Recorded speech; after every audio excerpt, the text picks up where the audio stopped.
Hey, it's Jang here from UltimateRC.com, and this is my review of the HPI Savage XS Flux. This is the little one. Sure, it looks like the full-size monster truck, but these tires, those are 1/10 scale stadium truck size. This truck has a 9-inch wheelbase, and from bumper to bumper, it's only 14 inches. The whole point of the Savage XS Flux is to bring you all of the power and excitement of the full-sized version in a smaller package that's easier to lug around and much cheaper. The surprising thing is that to do this, they actually scaled down the original design, including using twin vertical plates for the chassis, although it's no longer metal, it's now just a very stiff plastic. And one of the very first things that I noticed when I took it out of the box is that the suspension setup feels golden. Not too stiff, not too soft, and it does have these adjustable collars on it, so they are plastic bodies, but you can adjust up and down your ride height, front and rear. The rear suspension setup, again, just feels good. It's not bouncy, and it's not lazy either. The Vapor Pro speed control is waterproofed, and from my understanding, it is basically a Castle Sidewinder SV2 with a fan on it and waterproofing. The motor is also from Castle, and it is a 540 sized 4-pole brushless motor and runner, sensorless, 4000 kV. It mates up to a single-speed transmission with all metal gears inside, and interestingly, the outdrives are up high, and that's to allow room for the battery to actually slide slightly under there, so they've got as much of the weight down low as they possibly can. Here's that battery tray.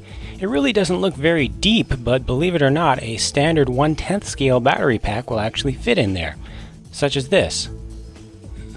Or not.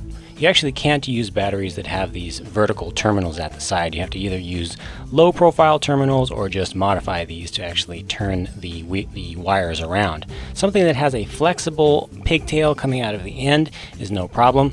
If it's a LiPo, you just have to fold up the balancing lead and it'll work just fine. You can also fit in a 3-cell pack as long as it's, again, the same size as a normal 7.4 volt LiPo pack. It will fit right in there. Again, just tuck in the balancing plug and you have 3S power. The battery tray has these very convenient locks that require no hardware to use, so it's very simple, and the ESC does use a DIN style connector by default. Continuing on with the waterproof features, there is a waterproof receiver box mounted up top in the front, and the steering servo mounted behind here is also waterproof and standard size for easy upgrades. The radio system is 2.4 gigahertz, and the controller has this nice drop down wheel on the side, very ergonomic, has a nice feel to the trigger. It doesn't really feel too cheap overall, though there is a little bit of springiness in the wheel. Of course, there are trims for steering and throttle. There's also steering dual rate control here.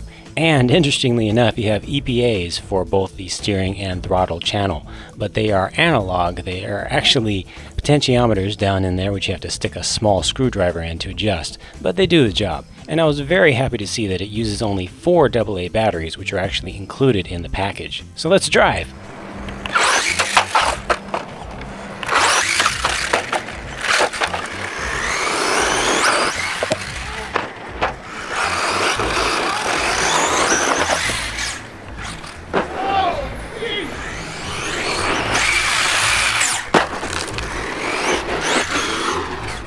This thing is a little bundle of RC insanity. This is all on 2S here, 7.4 volts. Acceleration is essentially traction limited. If you don't have a lot of traction of the surface that you're driving on, then you'll just get a lot of wheel spin. If you have plenty of traction, then you'll just backflip. You'll find the top speed to be around 35-36 miles an hour on 2S. And that doesn't sound like a whole lot if you are an absolute speed freak, but on a 9-inch wheelbase truck, it's quite a lot and quite a handful to keep control of, unless you're just doing boring speed runs up and down on an asphalt strip. As I expected, the suspension does work well. It soaks up plenty of bumps without giving it a lot of body roll. This little truck can get over some pretty rough terrain for its size. The one thing that I did have trouble with in the handling department was pitch control in the air. The brakes come on pretty strong, so it's very easy to do accidental front flips when you're in the air. If you have a Castle link adapter, I do suggest turning down the braking strength quite a bit. Now what about the toughness of the Savage XS Flux? I have something very special in store for that.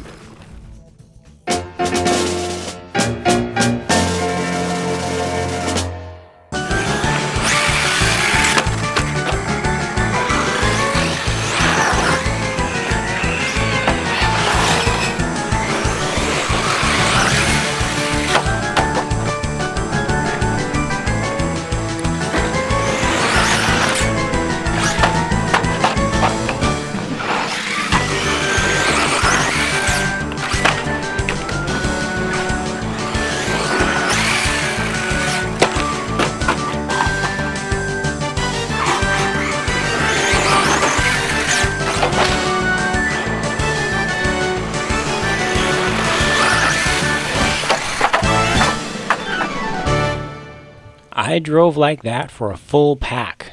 Would you believe nothing broke? I mean, this happened. But that was just because of that. And that popped right back on. This happened. But that was just a lower kingpin that, again, just popped out. A few minutes later, I was back up and driving again. And this happened. And that was able to be fixed by just taking out one screw and putting it back in. I suffered no actual breakages on 2S, but on 3S, just driving around flat on the pavement, that was a little bit more rough on the truck. With my Racer's Edge 3400 pack, I was getting consistent speed runs in the 53 to 54 mile an hour range. But let me tell you, on 3S, keeping all 4 tires on the ground is not easy. Keeping it going straight is not easy. So I ran into the tire of my full-size car. Broke the body mount, snapped a little piece of the bumper, crushed up the body, and then in a separate incident I broke a rear stub axle, and that was just from doing cartwheels trying to stop on the pavement. And then this happened.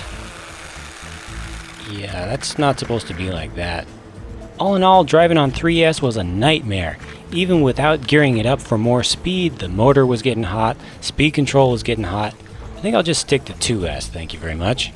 But you know what? 2S is plenty in this truck, I think. It's quick, it's fast for its size. It doesn't traction roll a lot because the tires actually don't have a whole lot of traction to them. However, it does have enough grip to get over loose dirt and rough terrain like this. It just works as a complete balanced package right out of the box. Most stuff is pretty easy to work on unless you need to get into the motor and the transmission. That is a little bit of a pain. It's not hard, but it definitely takes quite a long time. You really have to dig in there to get into the transmission, taking out a whole lot of screws. And you do have to remove the transmission if you want to so much as change out your pinion gear. Removing the wheel hexes is also a major pain, as I found out the hard way when I needed to replace this broken stub axle. As you can see, I ended up actually cutting it off because the metal hex was actually glued to it with threadlock compound. The only other option is to use extreme heat to melt that stuff down, but that risks damaging the bearings. So that leaves the Savage XS Flux being a great truck out of the box, unless you run on more than 2S and unless something goes wrong with it. And of course, from my experience, if you run on more than 2S, something will go wrong with it. It's a fun truck for sure, but it's not something that I personally would want to own long term. I've also heard of too many other people burning up their stock speed controls without actually abusing the truck. Now granted, all this experience is based on trucks from the very first production run. It is quite possible that they will get some of the kinks ironed out over time. But for now, sorry, I've got to pass. If you have questions or comments that you would like to share about the HPI Savage XS Flux, be sure to join the very vibrant discussion in the Monster Truck Forum at ultimaterc.com. Thanks for watching, and I'll see you again soon.